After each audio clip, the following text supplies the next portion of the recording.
Hello नमस्कार दोस्तों, स्वागत है आपका स्टडी पावर सेंटर में। तो दोस्तों आज का वीडियो है 16 से लेकर के 18 फरवरी के बीच के करंट अफेयर्स के बारे में। और इस वीडियो में जो है महत्वपूर्ण प्रश्नों को जो है संकलित किया गया है, जैसे कि हाल ही में केन्या लेडीज ओपन गोल्ड खिताब किसने जीता है, या फिर क्रॉनिकल ऑफ सेंट्रल कमांड पुस्तक को किसने लॉन्च किया है, या फिर फीफा जो क्लब का वर्ल्ड कप विजेता जो बना है वो कौन बना है, फीफा जो वर्ल्ड कप है। और इसमें मतलब हाल ही में निकोस क्रिस्टोलाइटिस जो है वो किस देश के राष्ट्रपति बने हैं। और बहुत से क्वेश्चन हैं, जैसे कि देश का पहला राष्ट्रीय मेट्रो रेल ज्ञान केंद्र कहाँ खोला जाएगा। ठीक है, तो इसमें करीब 20+ क्वेश्चंस हैं और सारे जो है इंपॉर्टेंट क्वेश्चंस हैं। तो चलिए चर्चा करते हैं, स्टार्ट करते हैं वीडियो को और देखते हैं पहला क्वेश्चन। तो पहला क्वेश्चन है हमारा, हाल ही में भारत और अमेरिका के बीच तर्कस अभ्यास का कौन सा संस्करण आयोजित किया गया है। तो भारत और अमेरिका के बीच में तर्कस युद्धाभ्यास होता है और इस बार इसका 6वां संस्करण आयोजित किया गया है। तो इस क्वेश्चन का ऑप्शन सी सही हो जाएगा, 6वां। और ये हुआ कहाँ है, तो ये तमिलनाडु में किया गया है। चेन्नई आप जानते हैं कहाँ है, चेन्नई तमिलनाडु में, और चेन्नई में इसका आयोजन किया गया है। तो देखिए तर्कस अभ्यास जो है आप सभी जानते हैं कि जो भविष्य में रासायनिक और जैविक और परमाणु हमले जो हैं इनकी मतलब ये ज़्यादा बढ़ने के आसार हैं। तो इनमें जो विनाश होता है उस विनाश को रोकने के लिए एक तरह से जो है ये आयोजन किया गया है। आपस में बातचीत के जरिए जो सामूहिक विनाश हथियार हैं इन पर मतलब रोक लगा, एक तरह से इनका उपयोग कम करने पर जो है जोर दिया गया इसके जरिए। ठीक है, तमिलनाडु में हुआ है, चेन्नई में इसका आयोजन। और भारत की तरफ से भाग किसने लिया है, तो भारत की तरफ से लिया है राष्ट्रीय सुरक्षा परिषद में इसमें भाग लिया है। ठीक है, तो चलिए चलते हैं अगले क्वेश्चन पे। तो दोस्तों ये है तर्कस अभ्यास के बारे में महत्वपूर्ण जानकारी, संस्करण, आयोजन, है ना, ये सब जो है इसको आप नोट भी कर सकते हैं। चलिए बात कर, अगला क्वेश्चन है, हाल ही में 11 फरवरी को भारतीय चावल कांग्रेस का दूसरा संस्करण कहाँ आयोजित किया गया है। तो ये जो है कटक में किया गया है। कटक कहाँ है, तो कटक है उड़ीसा में। तो इस क्वेश्चन का ऑप्शन डी सही हो जाएगा। अब यहाँ बात आई है भारतीय चावल कांग्रेस की, तो इसके बारे में जो महत्वपूर्ण जानकारी है वो उस पर बात कर लेते हैं। तो भारतीय चावल कांग्रेस इसका संस्करण कौन सा है, तो दूसरा संस्करण है और आयोजन किया है, मतलब आयोजन जहाँ कहाँ हुआ है, तो कटक उड़ीसा में। और इससे क्वेश्चन ये भी पूछा जा सकता है कि इसका जो है शुभारंभ किसने किया था, यानी इसकी शुरुआत किसने की थी, उद्घाटन किसने किया था। तो ये राष्ट्रपति द्रौपदी मुर्मू ने किया था। ठीक है, तो इस क्वेश्चन का जो है ऑप्शन डी सही हो जाएगा। चलिए बात करते हैं अगले क्वेश्चन के बारे में। तो अगला क्वेश्चन है, हाल ही में स्टार्टअप्स को बढ़ावा देने के लिए भारतीय स्टेट बैंक ने विशेष स्टार्टअप शाखा कहाँ खोली है। तो विशेष स्टार्टअप शाखा जो है स्टेट बैंक ने खोली है और ये तीसरी है। तीसरी कहाँ पे खोली है, तो गुरुग्राम में तीसरी खोली है। तो इस क्वेश्चन का ऑप्शन सी सही हो जाएगा। स्टेट बैंक ने जो है इसके पहले भी 2 शाखाएं खोली हैं और ये जो है तीसरी शाखा है। अच्छा, इसके पहले जो है कहाँ खोली, तो इसके पहले जो बेंगलोर में खोली थी पहली, और दूसरी कहाँ खोली थी, वो खोली थी मुंबई में। और इनका मतलब इसका उद्देश्य क्या है, तो स्टार्टअप्स को बढ़ावा देने के लिए इसको जो है खोला गया है। नाम भी इसका यही है कि स्टार्टअप्स को बढ़ावा देने के लिए जो है विशेष स्टार्टअप शाखा। ठीक है, तो इस क्वेश्चन का ऑप्शन सी सही हो जाएगा। चलिए बात करते हैं अगले क्वेश्चन पे। अगला क्वेश्चन है, हाल ही में एक परिवार एक पहचान योजना किस राज्य ने शुरू की है। तो एक परिवार एक पहचान योजना जो है वो उत्तर प्रदेश राज्य ने शुरू की है। और ये है क्या बेसिकली, तो इसके जरिए देखिए जैसे जिन लोगों का राशन कार्ड बना है उनका तो मान लीजिए ठीक है, जिन लोगों का राशन कार्ड नहीं बना है उनको जो है सस्ते में अनाज उपलब्ध कराने के लिए, है ना, ये योजना शुरू की है उत्तर प्रदेश सरकार ने। तो इस क्वेश्चन का ऑप्शन बी सही हो जाएगा। अच्छा, मतलब इसमें जो है ये भी क्वेश्चन पूछा जा सकता है कि जो ये योजना है इसमें कितने अंकों का जो है वो जो है एक तरह से नंबर दिया जाएगा, यानी कि आईडी जो नंबर होता है वो कितने अंकों का होगा, तो वो 12 अंकों का होगा। ठीक है, 12 अंकों का एक यूनिक नंबर दिया जाएगा प्रत्येक परिवार को जितने जो है रजिस्ट्रेशन करवाएंगे। ठीक है, जिनके पास राशन कार्ड नहीं है ये उनके लिए है। तो चलिए बात करते हैं अगले क्वेश्चन के बारे में। तो अगला क्वेश्चन है, हाल ही में केन्या लेडीज ओपन गोल्ड खिताब किसने जीता है। तो दोस्तों ये जीता है अदिति अशोक ने। तो इस क्वेश्चन का ऑप्शन सी सही हो जाएगा। अच्छा, ये अदिति अशोक जो है ये हैं कौन, तो ये एक गोल्फ की खिलाड़ी हैं। आपको इतना याद रखना है कि एक गोल्फ की खिलाड़ी हैं और इनका जन्म जो है वो बेंगलोर में हुआ था। ठीक है, मतलब ज़्यादातर ऐसे नाम जो है आपसे पूछे जाते हैं और ये पूछा जाता है कि ये मतलब किस खेल से संबंधित हैं, तो इनका नाम उसमें आपसे पूछा जा सकता है, अदिति अशोक। ठीक है, तो इस क्वेश्चन का ऑप्शन सी सही हो जाएगा। ये गोल्फ की खिलाड़ी और इनका जन्म हुआ था बेंगलोर में। अगला क्वेश्चन है, हाल ही में आसियान भारत युवा सम्मेलन के 4थे संस्करण का आयोजन कहाँ किया गया है। आसियान भारत युवा सम्मेलन इसका जो है 4था संस्करण अभी आयोजित किया गया है हाल ही में। तो ये जो है हैदराबाद में किया गया है। अच्छा, इसमें जो है भारत की तरफ से किसने भाग लिया है, तो इसमें भारत की तरफ से जी किशन रेड्डी ने भाग लिया। और जी किशन रेड्डी हैं कौन? तो ये संस्कृति और पर्यावरण मंत्री हैं, ठीक है। और इसका जो है शुभारंभ जो है इन्होंने ही किया है, जी किशन रेड्डी ने। तो ये आपको ध्यान रखना है। हैदराबाद इस क्वेश्चन का ऑप्शन बी सही हो जाएगा, हैदराबाद सही जवाब हो जाएगा, ठीक है। तो अगला क्वेश्चन देखते हैं। अगला क्वेश्चन है, हाल ही में विश्व हिंदी सम्मेलन का 12वां संस्करण कहाँ आयोजित किया जा रहा है? विश्व हिंदी सम्मेलन का 12वां संस्करण, तो ये जो है ये किया जा रहा है फिजी में, ठीक है। तो इस क्वेश्चन का ऑप्शन सी सही हो जाएगा। और फिजी में भी कहाँ किया जा रहा है? तो फिजी जो है नाडी, है ना, फिजी देश है, नाडी में जो है इसका आयोजन किया जा रहा है। और ये 12वां संस्करण है। अच्छा, विश्व हिंदी सम्मेलन है तो अपने आप में महत्वपूर्ण है, तो इसके बारे में जो एक्स्ट्रा फैक्ट्स हो सकते हैं उन पर हम बात कर लेते हैं। तो देखिए, विश्व हिंदी सम्मेलन जो है इसका संस्करण 12वां है। और थीम आपको याद रखनी है इसमें, पारंपरिक ज्ञान से कृत्रिम बुद्धिमत्ता, ठीक है, यानी कि आर्टिफिशियल इंटेलिजेंस, AI। और आयोजन कहाँ हुआ है? तो नाडी में हुआ है, जो कि फिजी में है। और कब से कब तक इसका आयोजन हुआ है? तो 15 से 17 फरवरी तक इसका आयोजन किया गया है। और इसके मुख्य अतिथि वो भारत से थे, कौन? S जयशंकर। और विश्व हिंदी दिवस मनाया कब जाता है? तो ये 10 जनवरी को मनाया जाता है, ठीक है। तो इतनी बातें आपको इस क्वेश्चन से याद रखनी है। अगला क्वेश्चन देखते हैं। हाल ही में क्रॉनिकल ऑफ सेंट्रल कमांड पुस्तक को किसने लॉन्च किया है? तो क्रॉनिकल ऑफ सेंट्रल कमांड पुस्तक जो है, तो इसको लॉन्च किया है जो हमारे थल सेना अध्यक्ष हैं मनोज पांडे जी, इन्होंने इसको लॉन्च किया है। तो इस क्वेश्चन का ऑप्शन सी सही हो जाएगा, मनोज पांडे जी, ठीक है।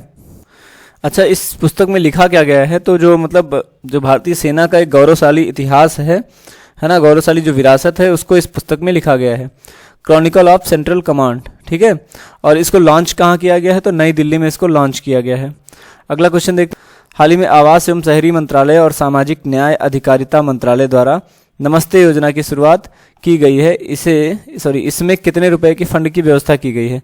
तो नमस्ते योजना जो है इसको शुरू किसने किया है? तो क्वेश्चन में भी दिया गया है, इसको शुरू किया है आवास एवं शहरी मामलों ने और सामाजिक न्याय अधिकारिता मामलों ने जो है, यानी मंत्रालय ने जो है मिलकर के इसको शुरू किया है।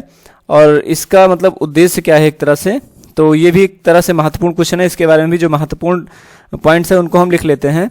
जैसे कि इसमें जो है 100 करोड़ रुपए की फंड की व्यवस्था की गई है। तो सबसे पहले तो इसका ऑप्शन बी सही हो जाएगा, 100 करोड़ के फंड की व्यवस्था की गई है इसमें, ठीक है।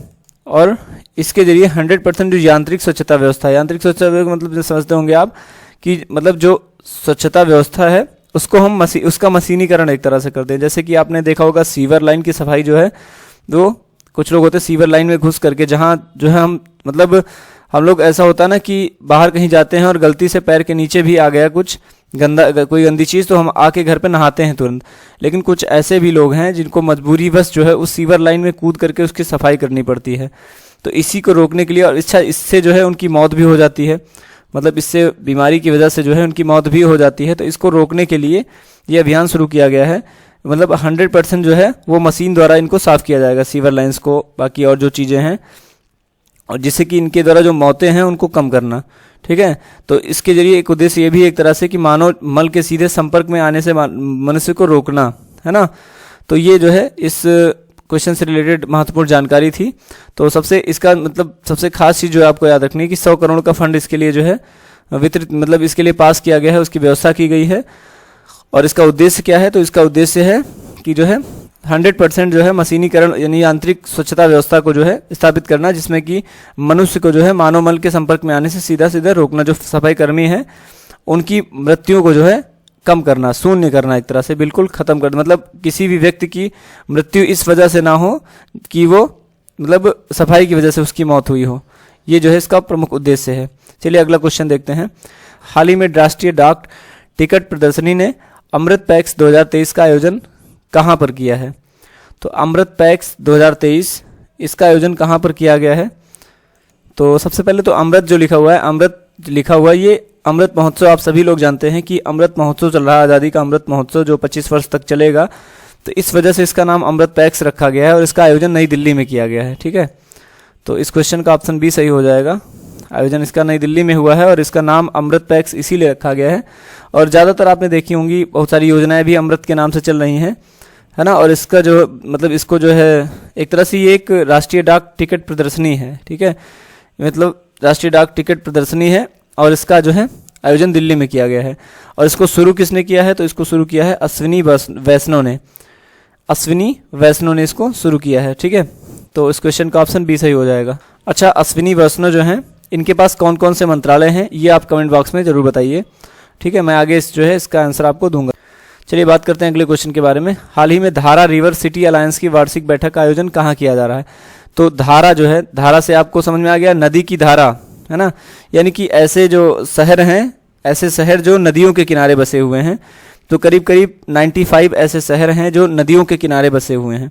तो इनमें जो है नदी का जो प्रबंधन है, नदी की जो व्यवस्था है, उसको सही तरीके से करने का एक तरह से उद्देश्य है इसके आयोजन का उद्देश्य प्रमुख रूप से इनके मतलब नदी को प्रबंधित करना, शहरों में जो है सही व्यवस्था करना जो है ये इसका उद्देश्य है। और इसका आयोजन जो है पुणे में किया गया है। पुणे कहाँ है? तो पुणे है महाराष्ट्र में। खैर इसमें ऑप्शन नहीं दिया गया है तो मैं अलग से एक ऑप्शन जोड़ देता हूँ, तो इस क्वेश्चन का ऑप्शन ई सही हो जाएगा। पुणे महाराष्ट्र में इसका आयोजन किया जा रहा है। ठीक है, चलिए अगले क्वेश्चन पे चलते हैं। और अगला क्वेश्चन है, हाल ही में फीफा क्लब वर्ल्ड कप का विजेता कौन रहा है? फीफा क्लब वर्ल्ड कप का विजेता जो है कौन रहा है? तो इसका विजेता जो है रियल मैड्रिड रहा है और ये लगातार 5वीं बार जो है इसका विजेता रहा है। तो 5वीं बार इसका विजेता रियल मैड्रिड है। और इसने हराया किसको है? तो इसने हराया है सऊदी अरब को। ठीक है, सऊदी अरब को इसने हराया है और ये 5वीं बार इसका विजेता बना है। और इसका आयोजन कहाँ किया गया था? तो इसका आयोजन किया गया था मोरक्को में। ठीक है, याद रखना है आपको, इसका आयोजन हुआ था मोरक्को में और जीता कौन है? Real Madrid. अगला क्वेश्चन देखते हैं कि हाल ही में किस चक्रवात के कारण न्यूजीलैंड के 6 शहरों में राष्ट्रीय आपात घोषित कर दिया गया? अब चक्रवात जो पिछले वर्षों में आए हैं उनके बारे में भी हम इस क्वेश्चन में बात करेंगे। तो सबसे पहले तो किस चक्रवात के कारण न्यूजीलैंड के 6 शहरों में राष्ट्रीय आपात घोषित किया गया है? तो गैब्रियल नाम का एक चक्रवात आया है, इसका नाम मतलब गैब्रियल रखा गया है। और ये आया है कहाँ पे? तो ये आया है न्यूजीलैंड के आसपास। ठीक है, और इसकी वजह से जो है वहाँ के 6 शहरों में राष्ट्रीय आपात घोषित कर दिया गया है। और मतलब इसकी वजह से वहाँ पे भारी बारिश हुई और बिजली जो है वो चली गई एक तरह से। अब भारी बारिश लगातार होती रहेगी तो बिजली की समस्या वैसे भी उत्पन्न होनी ही है। अच्छा, यहाँ के जो नए प्रधानमंत्री भी अभी हाल ही में बने हैं, कौन है वो? तो यहाँ देखिए, पहले जेसिका अर्डन थी, इनके स्थान पर क्रिस हिपकिंस जो है नए प्रधानमंत्री भी बने हैं यहीं पे अभी हाल ही में। इसकी राजधानी जो है वो बर्लिंगटन है। तो ध्यान रखना है आपको कि यहाँ पे जो है गैब्रियल जो है ये चक्रवात आया था जिसकी वजह से 6 शहरों में राष्ट्रीय आपात घोषित कर दिया गया है। अब यहाँ पे असनी लिखा हुआ है, तो असनी भी एक तरह से चक्रवात है। और असनी का नाम किसने दिया था? तो वो दिया था श्रीलंका ने। असनी का अर्थ जो होता है वो होता है क्रोध। असनी का मतलब क्रोध, और इसका जो है मतलब इसका नाम जो है श्रीलंका ने दिया था। और इसी तरह चक्रवात मेंटोस भी लिखा हुआ है, मेंडोस। और मेंडोस का नाम किसने दिया था? तो मेंडोस का नाम दिया था यूएई ने। ठीक है, यानी कि सऊदी अरब ने दिया था, यूनाइटेड अरब एमिरेट्स ने। और इसका अर्थ क्या होता है? तो मेंडोस का अर्थ होता है खजाना। ये आपको ध्यान रखना है। ये दिसंबर 2022 में आया था मेंडोस। ठीक है, ध्यान रखना है आपको। और चलिए बात करते हैं अगले क्वेश्चन के बारे में। अच्छा, न्यूजीलैंड के प्रधानमंत्री के बारे में मैंने बताया आपको कि इसके प्रधानमंत्री कौन बन गए हैं? क्रिस हिपकिंस बन गए हैं। ठीक है, अगला क्वेश्चन देखते हैं। हाल ही में 13 से 17 फरवरी तक वर्ल्ड गवर्नमेंट समिट का आयोजन किया गया है और ये कहाँ किया गया है? अच्छा, इसके पहले मैंने एक क्वेश्चन आपसे पूछा था कि अश्विनी वैष्णव जो है इनके पास कौन कौन से मंत्रालय हैं? तो रेलवे मंत्रालय इन्हीं के पास में है और साथ ही साथ जो है माइटी, ठीक है, ये मंत्रालय इन्हीं के पास है। तो कौन कौन से? रेलवे मंत्रालय और माइटी। ठीक है, ये आपको ध्यान रखना है। और अगला क्वेश्चन, ये क्वेश्चन जो था 13 से 17 फरवरी तक वर्ल्ड गवर्नमेंट समिट का आयोजन कहाँ किया गया है? तो इसका आयोजन जो है वो किया गया है दुबई में। तो इस क्वेश्चन का ऑप्शन ए सही हो जाएगा। दुबई कहाँ है? सऊदी अरब में है। तो इस क्वेश्चन का ऑप्शन ए सही हो जाएगा। इसका आयोजन किया गया है दुबई में। और कब से कब तक किया गया है? तो 13 से 15 फरवरी तक इसका आयोजन किया गया है। और इसका अच्छा उद्देश्य क्या है? तो यहाँ पे लिखा भी हुआ गवर्नमेंट समिट है, यानी कि जो भविष्य की सरकारें हैं उनकी नीतियाँ कैसी हो, उनका मॉडल कैसा हो, या फिर उनकी जो विकास योजनाएं जो हैं वो कैसी हों, इन पर विशेष रूप से चर्चा की गई है। इसका थीम महत्वपूर्ण है, वो लिख लेते हैं हम। थीम क्या है? तो शेपिंग फ्यूचर गवर्नमेंट, यानी कि जो भविष्य की सरकार हैं उनको आकार देना। तो थीम आपको ध्यान रखनी है, थीम महत्वपूर्ण है कि भविष्य की जो सरकारें हैं उनको आकार देना, ये इसकी थीम है। चलिए अगला क्वेश्चन देखते हैं। अगला क्वेश्चन है कि हाल ही में निकोस क्रिस्टोलाइटिस जो है ये किस देश के राष्ट्रपति बने हैं? निकोस क्रिस्टोलाइटिस, तो ये जो है साइप्रस के नए राष्ट्रपति बने हैं। तो इस क्वेश्चन का ऑप्शन सी सही हो जाएगा। साइप्रस के नए राष्ट्रपति कौन बन गए हैं?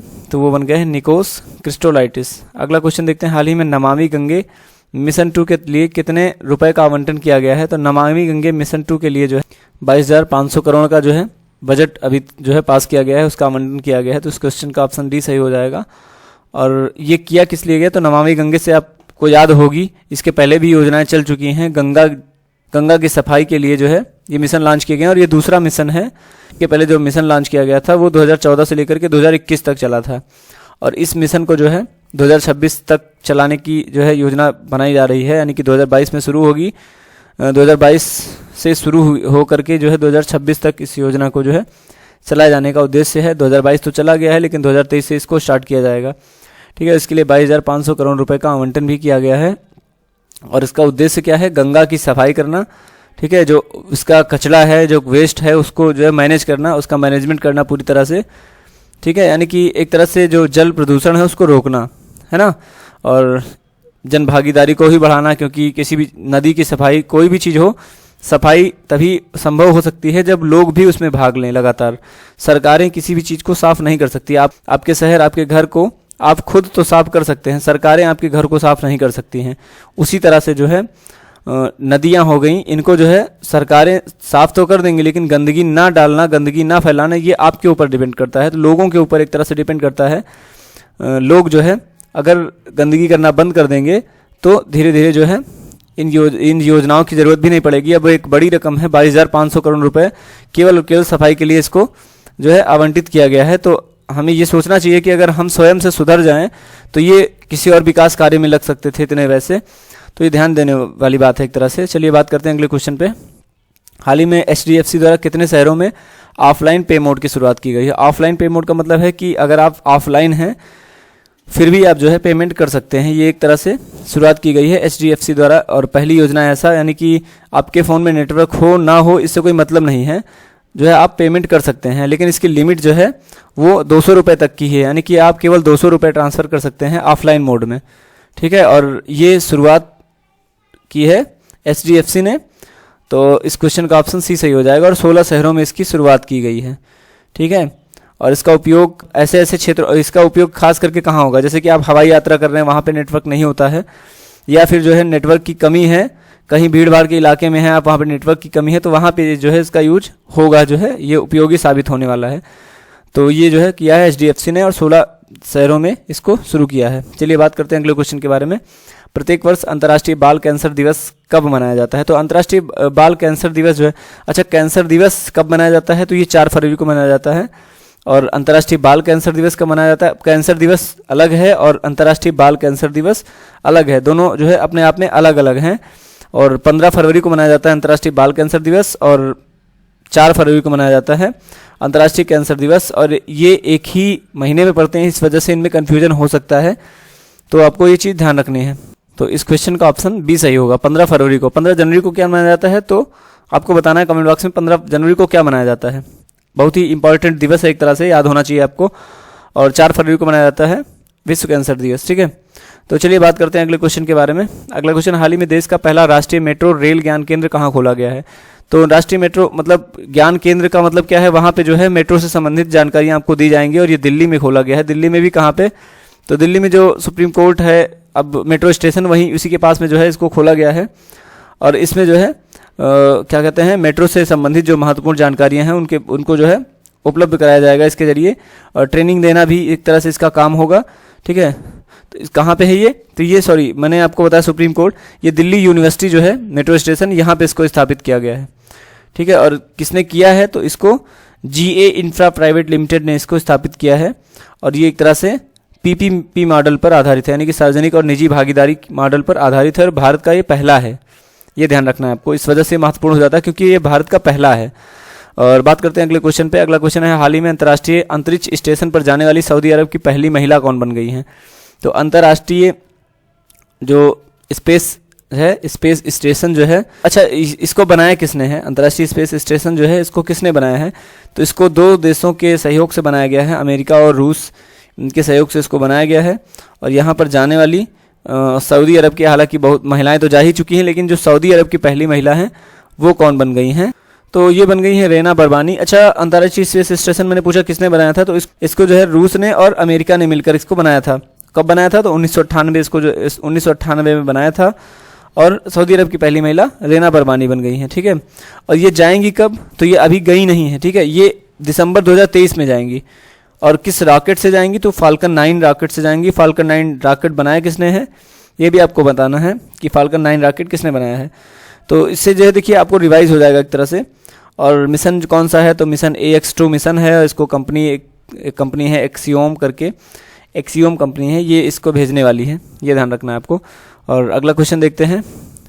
अच्छा, इतने ही क्वेश्चन थे इसमें टोटली। और साथ ही साथ कल का जो मैंने प्रश्न पूछा था उसका जवाब देखते हैं कि हाल ही में ग्लास का इग्लू कैफ़े कहाँ तैयार किया गया है, और इसका आंसर बताया भी है और सही बताया है। कमेंट बॉक्स में जिसने बताया सही बताया है, ठीक है। इसका आंसर जो है बताया है, किसने बताया? तो इसका आंसर कमेंट बॉक्स में बताया विद्या निधि 6632 के नाम से आईडी बनी हुई है, इन्होंने जो है इसका सही आंसर बताया है। और साथ ही साथ दोस्तों मैं बता दूं आपको कि जब आप कोई आंसर देते हैं तो एक तरह से मोटिवेशन मिलता है मुझे कि मैं उससे भी बढ़िया करने की कोशिश करूं। आपके लाइक से मुझे कोई प्रॉफिट नहीं होने वाला है, बस इतना ही होता है कि एक तरह से मोटिवेशन मिल जाता है कि मैं अपना जो कर रहा हूं, अपना जो ये कार्य कर रहा हूं, इसको और अच्छी तरह से करूं। इस वजह से जो है मैं यही बार बार कहता हूं कि आप जो है अगर वीडियो अच्छा लगा करे तो आप लाइक ज़रूर कर दिया करिए और कमेंट में जो है अपना आंसर जो है ज़रूर दे दिया करिए।